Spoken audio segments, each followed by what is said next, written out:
So, welcome to my full-length strategy video on buying hotels, guest houses, no money down, buying hotels, guest houses and large square foot buildings for conversion into HMO blocks or even large blocks of flats that are all on one title using vendor paid deposits. Okay, so let's look at the first deal I'd like to share with you in detail.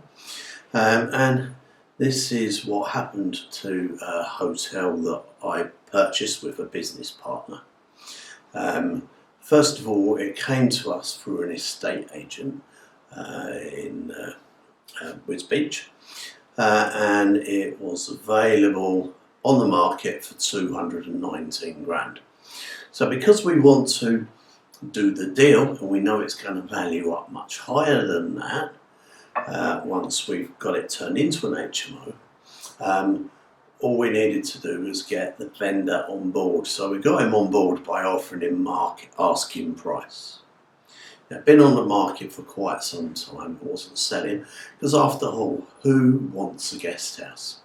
And what I love about guest houses, when you buy them and convert them into HMOs, they've already had all of the fireproofing, all of the fire alarms, all the fire doors, all of the things that you need in an HMO for safety and regulations are already done exactly the same in a guest house. Okay, so my business partner put in an offer, £1 for the option to buy the property at 219 grand. When you take out an option, it gives you exactly that. It gives you the option to buy it for an agreed price within a time frame.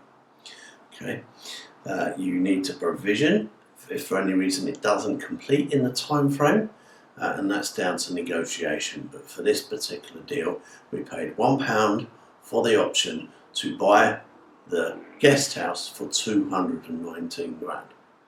Now, it has this effect: the seller has to sell it to you because you have the option to buy it. You do not have to buy it because we have the option to buy it, not the obligation. So this is the good bit. Okay, we paid £1 for the option to buy a guest house for 219 grand, and then we put in for, with the owner's permission, change of use. Okay, and this was pre-agreed permission for change of use to an HMO. It took about 3 months to get that change of use. When it came back, my business partner then has an option that he paid £1 for to buy this now HMO for 219,000. So that's cool. The trouble is, we can't buy it without it having a license, because most lenders, especially the banks and especially Lloyds, who we went with, do not allow you to buy a property that doesn't have a license for an HMO. So what do you do next? Okay, so what we'd pre-agreed with the owner, that as soon as we had change of use, and it doesn't stop you from actually using it as an HMO straight away, and you can put and fill the rooms up as long as you apply for the license within a certain time frame. So we started putting tenants in, we got income. We agreed with the owner that we could take the cost of the license out of the income and give him the rest until we completed. So now my business partner has paid £1 for the option and £300, and it's normally between £300 and £400 for the change of use. We've funded from the cash flow the license application, and we had the license granted. Now I've gone to my bank manager and I've said I'd like to buy this property, and I'm buying it from somebody who has had the option on it, and they've now changed it from a guest house to an HMO. I think they paid 219 grand for the option. They're now selling it because of the extra value, because it's now an HMO, for 325 grand. And the bank agreed, subject to valuation, to fund it. Now, we'd already spoken to the surveyors who we knew were on Lloyd's panel and got the valuation process from them of how they valued it. So we knew the value was 325 by the way that they used, that was their process. So, and that's their process used for Lloyd's valuations. So we found that out prior. So 325 grand, I think it's 242 or 243,000 was the mortgage offer, needing me to put in £82,000 deposit. Now, if you don't have the 82,000, we can do something called daylight bridging, where we give it to you for no more than 1 day. We get it back. We charge a small commission for doing it. So don't worry about not having that deposit. Right, the 82 grand and the 243 grand, totaling 325 grand, go to the seller's solicitor from my solicitor. The seller's solicitor sends the owner the 219 grand, less whatever the option fee was. In this case, it was £1. Okay. Sometimes it's enough to cover the legal fees. Sometimes it's a specific amount to do something specific that they're trying to achieve. This case, it was £1. So the 219 less the £1 has been sent to the owner. Now the option holder, who had the option to buy it at 219 and sold it to me for 325, gets the benefit of the difference, which in this case is £106,000. So they've got the £106,000, my business partner, in their pocket for something they've laid out £301 for. Now the beauty of this is any of you listening can copy this strategy. You just need a business partner to work with. Okay. Now, my deal with the business partner was they sent me the 82 grand deposit back, leaving 24 grand. They sent the 24 grand less the stamp duty that we paid and less solicitors' fees. So the 24 grand less that to the company bank account, and leaving the amount in there for a buffer. Now, here's the good bit. I've had my 82 grand back.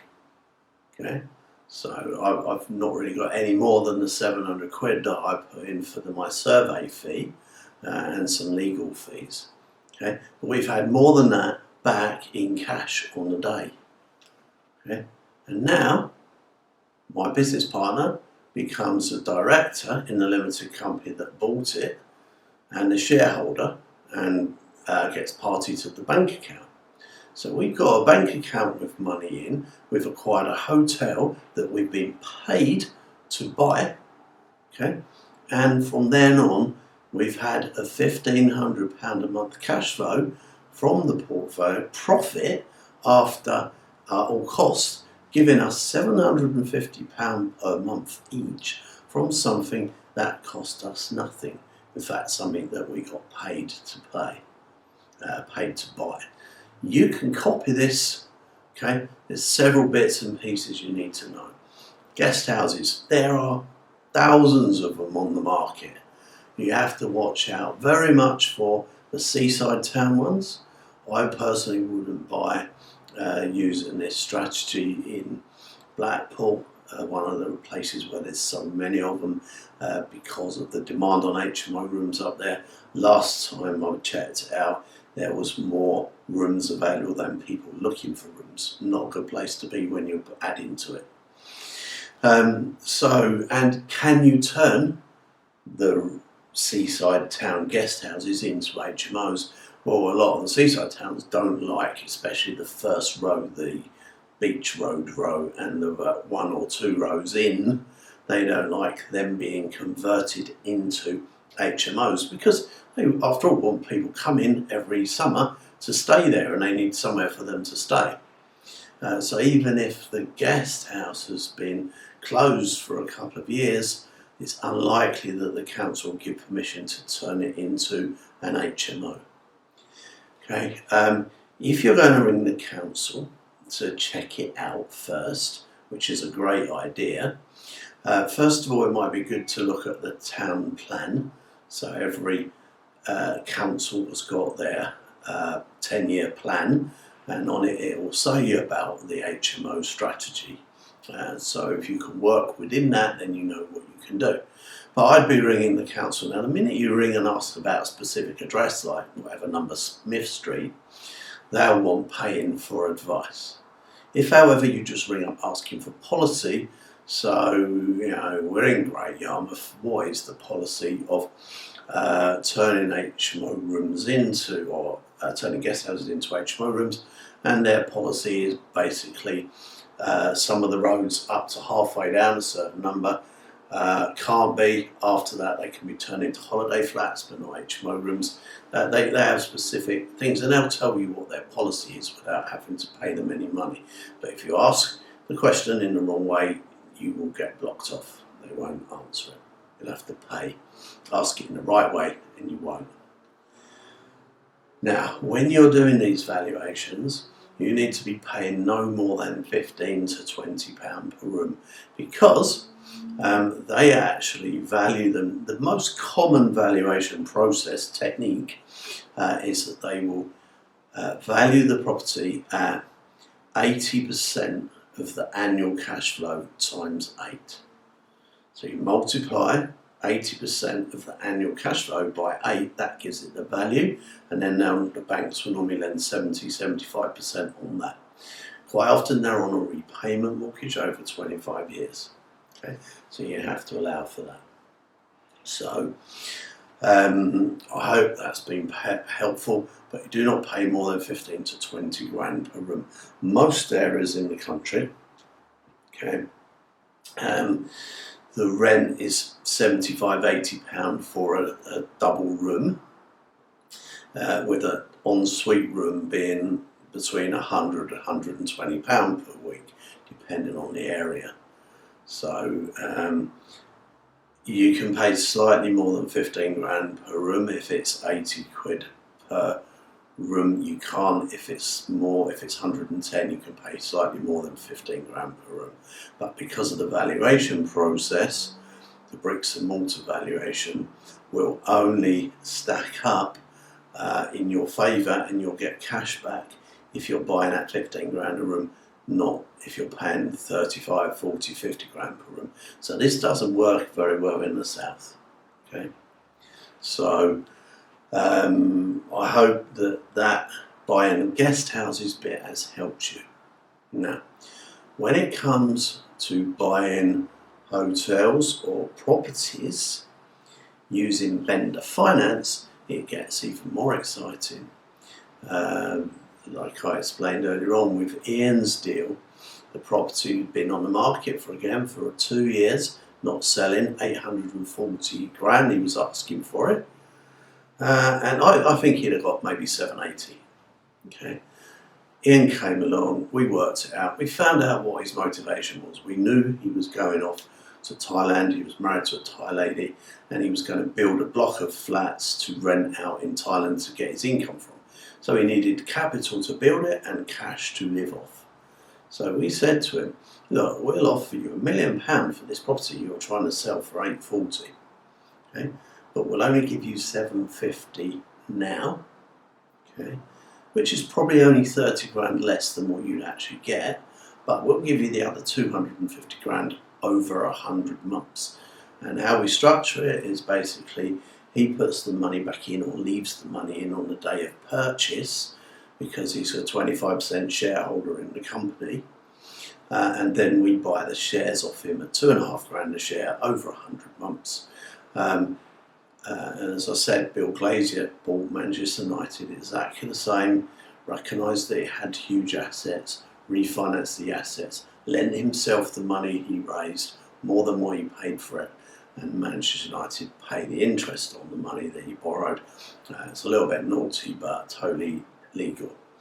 So what we're doing is we're buying something out of itself. We're using part of the purchase money for the owner to buy shares and cover the deposit and possibly the stamp duty, and then we're paying them their shortfall over a period of time. So you can slightly over offer on what they're asking because they're not getting quite as much day one. They tend to need to have quite a lot of cash flow for them to value up.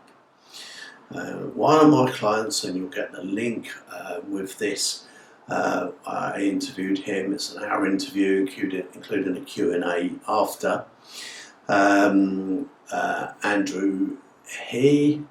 Andrew Wilkinson, he's got 3 of these going through as I speak now. One with the vendor finance, where he is buying a block of 52 HMO rooms that the vendor's putting the money in. Yes, we've had to use specific solicitors, which through my mentoring program I can help you with. We've got an offer accepted, mortgage company looking like they're going to approve what we're doing. All that has to be done properly, and he's going to end up with a 52 block of HMO rooms, over £100,000 cash back and £10,000 per month profit. Another one of his deals is buying a block of flats over shops, but only the flats that are all on one title, and I call it the sum of the parts is greater than the whole. Individually they add up, valuing them individually to a lot more. So he's buying the freehold, splitting it into leaseholds, and then through a bridging loan he's then paying that down as he sells the flats off at their individual prices, and he'll make somewhere around about £500,000 profit. Why haven't the sellers done that? I don't know. They've not looked at it, but the way we're structuring the purchase means we can do exactly that. The lender is allowing us to pay down as we sell the rooms to the loan. So bottom line is, with Andrew's 3 deals, he's got over £10,000 a month cash flow coming out and £500,000 profit, and he's putting in less than 30 grand in total for this whole thing, because the vendors are paying for the deposits and stamp duty that are needed to buy these properties. Great if they're in their own limited company and he can buy the company because the stamp duty is greatly reduced, which one of them is, but other than that he's paying the stamp duty that he needs to pay on a couple of £1 million purchase. Sounds scary numbers, maybe it's not for you, but he will be walking away with £500,000 profit and 10 grand a month for life. So it's really exciting what you can do when you're creative. You use my financial engineering strategies to do this. I'm here through the mentoring program to help you structure these deals. I've given you all the information you actually need to go and do this. However, quite a lot of people prefer me to hold their hand to make sure there's no mess ups. Literally, this is such a profitable strategy. As I said, Ian has gone from a £10,000 a month cash flow that he had before he came to me to just slightly over £50,000 a month cash flow profit. Not a bad sum of money to live off in just over 4 years, which is pretty incredible because he's added £10,000 a month cash flow to the cash flow. Now you can watch my interviews, as I said, with Andrew. You can listen to my interview with Ian. They're on my YouTube channel in the private bit, but we'll be sending you the links that come with this video. So I hope this video has helped you. Go find some guest houses. There's loads of them out there that are for sale that can be turned into HMOs. It's a numbers game. Maybe you've got offer on 10 before one vendor will accept the option agreement to allow you time to get the license and the change of use that's needed. I'm here to help. Through the mentoring program you get the solicitors, everything you need to do all this stuff There is, as I said, enough information I've just given you for you to be able to go and do this on your own. So go fill your boots and send me emails of your successes.